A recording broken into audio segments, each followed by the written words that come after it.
TV live Chhattisgarh में आपका स्वागत है। छत्तीसगढ़ की तमाम बड़ी खबरों के साथ मैं हूं सिमरन कौर। आइए देखते हैं आज की सुर्खियां। मनरेगा में काम हुआ नहीं और पैसों का हो गया गबन, हुई बड़ी कार्रवाई। जिला पंचायत सीईओ सहित 15 वन अधिकारी कर्मचारी निलंबित। पंजाब की जीत पर आपने छत्तीसगढ़ में निकाली विजय यात्रा। प्रभारी गोपाल राय ने कार्यकर्ताओं से किया आह्वान। विधानसभा में उठा पलायन का मुद्दा, कांग्रेस विधायक ने ही श्रम मंत्री को घेरा। विधानसभा अध्यक्ष बोले, छत्तीसगढ़ के माथे पर कलंक है पलायन। अब खबरें विस्तार से। महात्मा गांधी राष्ट्रीय ग्रामीण रोजगार गारंटी योजना में अनियमितता पर बड़ी कार्रवाई हुई है। पंचायत एवं ग्रामीण विकास मंत्री टीएस सिंहदेव ने 15 अधिकारियों कर्मचारियों को निलंबित करने की घोषणा की है। इसमें जिला पंचायत के तत्कालीन मुख्य कार्यपालन अधिकारी भी शामिल हैं। एक रिटायर्ड डीएफओ से वसूली की कार्रवाई की जा सकती है। यह मामला गौरेला पेंड्रा मरवाही जिले के मरवाही वन मंडल से जुड़ा हुआ है। कांग्रेस विधायक गुलाब कमरों ने ध्यानाकर्षण के जरिए यह मामला उठाया था। उनका कहना था, मरवाही वन मंडल के कुछ गांवों में पुलिया और स्टॉप डैम का निर्माण कराना था, मगर इन गांवों में 33 काम के लिए सामग्री की राशि निकालकर गबन कर लिया गया, जबकि काम हुआ ही नहीं है। गौरेला पेंड्रा मरवाही कलेक्टर की जांच में यह साबित भी हो गया है। यहां हुई चर्चा के बाद सिंहदेव ने कहा, जिला पंचायत के तत्कालीन सीईओ सहित 15 अधिकारियों कर्मचारियों के निलंबन की घोषणा कर दी। आपको बता दें कि निलंबन की कार्रवाई की जद में आए गजेंद्र सिंह ठाकुर अभी जांजगीर चांपा जिला पंचायत के मुख्य कार्यपालन अधिकारी हैं। सदन में हुई इस कार्रवाई की जानकारी नेता प्रतिपक्ष धर्मलाल कौशिक ने दी। मंत्री जी ने उसको स्वीकार किया और स्वीकार करने के बाद में जिस प्रकार से वहाँ पर करप्शन हुआ है, जिस प्रकार से भ्रष्टाचार हुआ और स्वीकार करते हुए इसमें सस्पेंड करने के सदन के अंदर घोषणा की गई। साथ ही सीओ का जो मामला आया जिला पंचायत बिलासपुर, उस विषय में उन्होंने कहा कि हम घोषणा करते हैं और उसके प्रत्याशा में अनुमोदन के लिए सामान्य प्रशासन विभाग को, जहां केंद्र सरकार को जो भेजने की बात है, केंद्र सरकार को भेजेंगे। एक बड़ा मामला था, पंचायत के सरपंच को 50,000 में जेल भेजने की बात हो जाती है, लेकिन जिस प्रकार से सीओ के द्वारा करोड़ों का मामला जो उनको दिया गया, बिना तकनीकी स्वीकृति, बिना प्रस्ताव पारित किए, और जिस प्रकार से वहां पर अनियमितता बरती गई है, घोर भ्रष्टाचार है। आसंदी का निर्देश और सभी लोगों ने सर्वसम्मति से इस बात को रखा। गुलाब कमरों जी उठाए थे और अंततः मंत्री जी ने उनको सस्पेंड करने की घोषणा की। आम आदमी पार्टी द्वारा पंजाब की जीत पर बदलबो छत्तीसगढ़ विजय यात्रा राजधानी रायपुर में निकाली गई। इसके तहत साइंस कॉलेज मैदान से रैली की शुरुआत की गई, जो बुढ़ापारा में आम सभा में तब्दील हो गई। इस रैली के दौरान छत्तीसगढ़ के आप प्रभारी गोपाल राय ने पार्टी पदाधिकारियों और कार्यकर्ताओं को संबोधित करते हुए कहा कि पिछली बार हमें छत्तीसगढ़ की जनता का वोट तो नहीं, मगर आशीर्वाद जरूर मिला था, तभी हम पंजाब में सरकार बना सके। उन्होंने कार्यकर्ताओं से अपील की कि वे अगले 1 महीने तक छत्तीसगढ़ में घर घर जाएं और लोगों से अगले चुनाव में समर्थन की अपील करें। छत्तीसगढ़ विधानसभा में मजदूरों के पलायन का मुद्दा उठा। अभनपुर से कांग्रेस विधायक धनेंद्र साहू ने इस मामले में श्रम मंत्री डॉक्टर शिव कुमार डहरिया को घेरा। डहरिया ने बताया, अधिकतर लोगों को मनरेगा में काम दिया जा रहा है। जो लोग बाहर जा रहे हैं उनके पंजीयन की व्यवस्था है।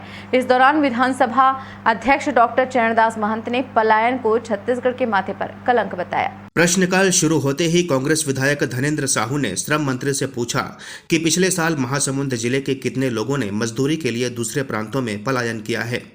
जवाब में श्रम मंत्री डॉक्टर शिव कुमार डहरिया ने बताया, चालू वित्तीय वर्ष में महासमुंद जिले के 551 गांवों से 30,009 मजदूर दूसरे राज्यों में गए हैं। इसी दौरान 2,50,547 लोगों को मनरेगा में काम दिया गया। इन्हें 10,819,88,000 रुपए की मजदूरी भी दी गई है। विधानसभा अध्यक्ष डॉक्टर चरणदास महंत ने मामले में खुद हस्तक्षेप किया। उन्होंने कहा, पलायन छत्तीसगढ़ के माथे पर कलंक है। सदन में जहां एक और मंत्री ने बताया कि एक ही जिले से 30,000 लोगों का पलायन हुआ है, मगर सरकार के वरिष्ठ मंत्री और प्रवक्ता ने दावा किया कि अब छत्तीसगढ़ में पलायन जैसी कोई समस्या नहीं रह गई है। उसके बावजूद भी आदरणीय धनेंद्र भैया ने प्रश्न किया, विभाग का उत्तर था। मैं ऐसा समझता हूं कि अब छत्तीसगढ़ में पलायन कोई स्थिति नहीं है।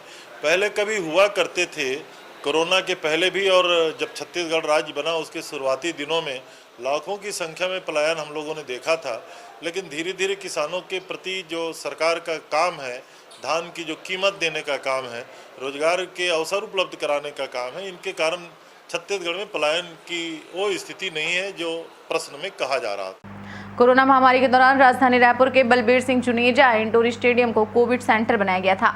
कोरोना की तीसरी लहर में 2 महीने तक चले इस सेंटर में की गई फिजूल खर्ची का मामला विपक्ष ने विधानसभा में उठाया, जिसके बाद विधानसभा अध्यक्ष के कहने पर मामले की जांच की बात मंत्री द्वारा कही गई है। नेता प्रतिपक्ष धर्मलाल कौशिक ने सदन में नगरीय प्रशासन मंत्री से सवाल किया था कि इंडोर स्टेडियम में चलाए गए कोविड सेंटर में जरूरी सामानों के किराए में कितना खर्च हुआ और किस फर्म को कितना भुगतान किया गया। नगरीय प्रशासन ने जो जानकारी दी वह अपने आप में इस कोविड सेंटर में भ्रष्टाचार की कहानी कह रहा है। विपक्ष द्वारा ये मुद्दा उठाए जाने के बाद जब जांच की बारी आई तो अध्यक्ष के जोर देने पर मंत्री ने जांच की बात कही। आइए सुने नेता प्रतिपक्ष ने कोविड सेंटर में हुए खर्चों पर किस तरह सवाल उठाया। इसमें मैं आपको बताना चाहूँगा कि कैसे करप्शन आया है। इंटर काम जो किराए से लिए हैं 20,10,000 का उनका पेमेंट करना बाकी है। यदि पूरे इंटर काम को भी वहाँ पर लगा दे तो 25 से 50,000 रुपये के उससे ज़्यादा की आवश्यकता नहीं पड़ेगी। AC 144 दिन चला है, 2,19,480 रुपये उसका किराया दिए हैं। आप अंदाज लगा सकते हो उस AC को खरीद लेता तो सरकार की राशि कितनी बचती। उसमें एक साउंड सिस्टम जो लगाया गया 15,15,993 रुपये उसका भुगतान किया गया है। उसमें CCTV कैमरा जो लगाया गया 17,14,000 रुपये उसका भुगतान किया गया। और इसके बाद में जिस प्रकार से वहाँ पर छोटा सा उदाहरण CFL बल्ब 85 वाट का जो लगाया गया, यदि उसको खरीदते 650 रुपये के थे, उसका जो पेमेंट इन्होंने किया है 2360 रुपये उसका किराए का भुगतान किया गया है। ये जिस प्रकार से आपदा को अवसर में बदलने की जो बात होती है, यहाँ नगरीय निकाय विभाग के द्वारा जो किया गया है और खुल करके जो भ्रष्टाचार हुआ, वास्तविक में इसकी जांच होनी चाहिए और जांच होने के बाद में दोषी अधिकारियों के ऊपर कार्रवाई होनी चाहिए।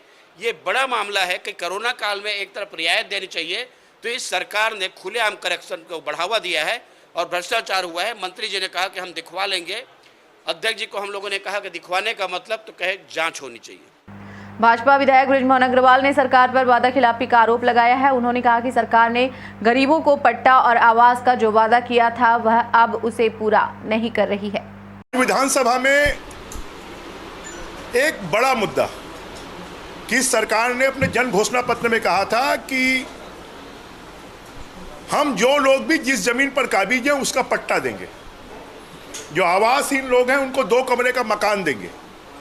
और आज उस जन घोषणा पत्र के विपरीत छेरी खेड़ी गांव की ही एक बस्ती जिसमें 60% से ज़्यादा लोग SC समाज के लोग हैं, उस बस्ती को उजाड़ने के लिए जिस दिन होली दहन होने वाली थी उस दिन उनको नोटिस दी गई और उससे वो भयभीत हो गए, वो अपना त्यौहार भी नहीं मना पाए।